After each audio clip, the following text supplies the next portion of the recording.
The Taiping Rebellion and the Opium Wars significantly weakened China, uh, making it easier for the colonial powers to take bigger and bigger spheres of influence or even territory. On this map, you see the different spheres of influence, which didn't mean all those areas were conquered or controlled by the major powers. They simply dominated trade and had special trade rights in those areas. But in the case of Korea, it is actually occupied by the Japanese by 1905, and you can see the area that the Russians actually occupied between 1897 and 1905.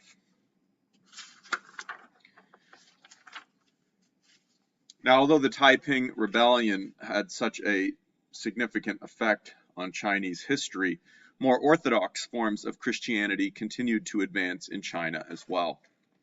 An American Reformed missionary named John Talmage started a Chinese Reformed denomination, organized according to the Three Self principle, and governed along Presbyterian lines.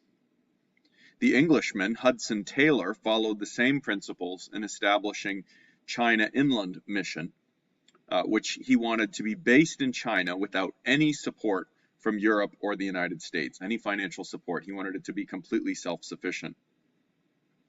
And Taylor, to his credit, took an uncompromising stand against the opium trade.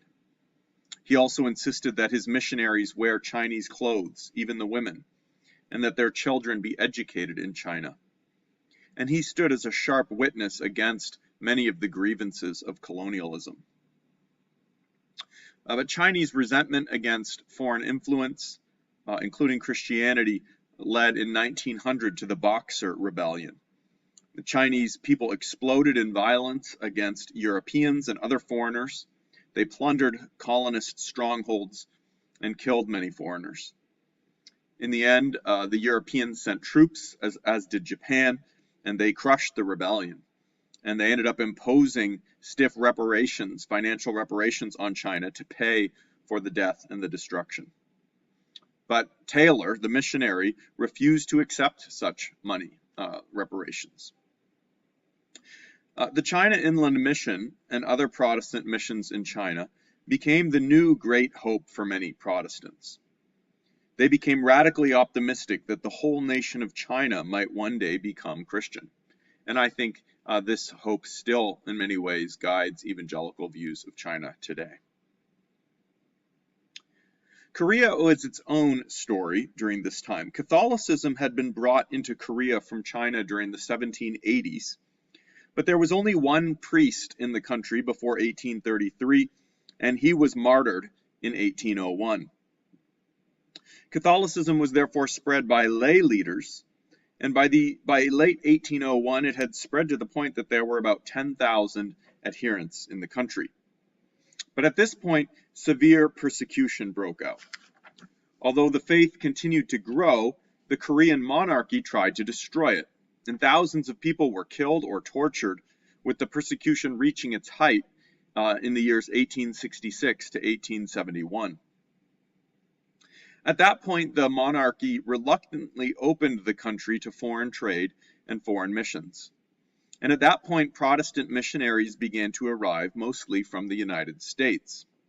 Presbyterians had especially strong presence, establishing a Korean presbytery in 1907, which helps explain why, even today, so many of our Korean brothers and sisters are Presbyterian. Soon after, in 1910, however, beginning in 1905 really, Japan occupied the country. Now, Catholics and Protestants, interestingly, played a major role in resisting the Japanese occupation, which gained them a lot of credibility among the Korean population. And the fact that it was Japan, not a Western power, that colonized Korea, and that Christianity, in the case of Korea, played a role in resisting such colonization, made Koreans much more open to Christianity. For them, uniquely, for Korea uniquely, Christianity was a symbol of resistance to colonialism. It wasn't simply viewed as the colonial religion.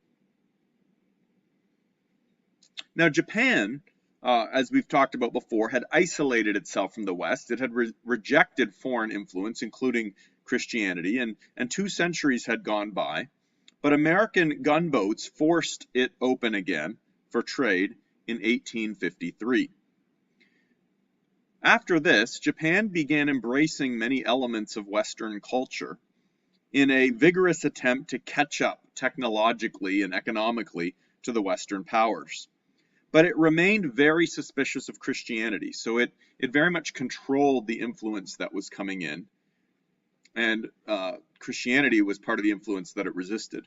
And so few Japanese converted to Christianity, and Christianity remains tiny in Japan to this day. Again, in part because Japan, sort of like Ethiopia and Africa, is one of those nations that was able fairly successfully to resist colonial influence and was never occupied by the colonial powers.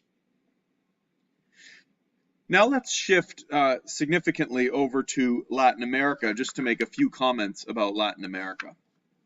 It's worth noting that it was at this point that Protestantism finally began to grow in Latin America, which had been dominated by Catholicism up to this time. After the revolutions of the early 1800s, which we talked about a few weeks ago, many Latin American republics were eager to invite immigrants to strengthen their countries. And since they were coming to embrace a separation of church and state, they granted toleration to Protestants, which was unprecedented in Catholic countries in Latin America. From this point forward, Protestant missionaries began to work throughout Latin America, usually through traditional European and American denominations. And from this point forward, therefore, Protestantism will have a presence, albeit a minority presence, in Latin America.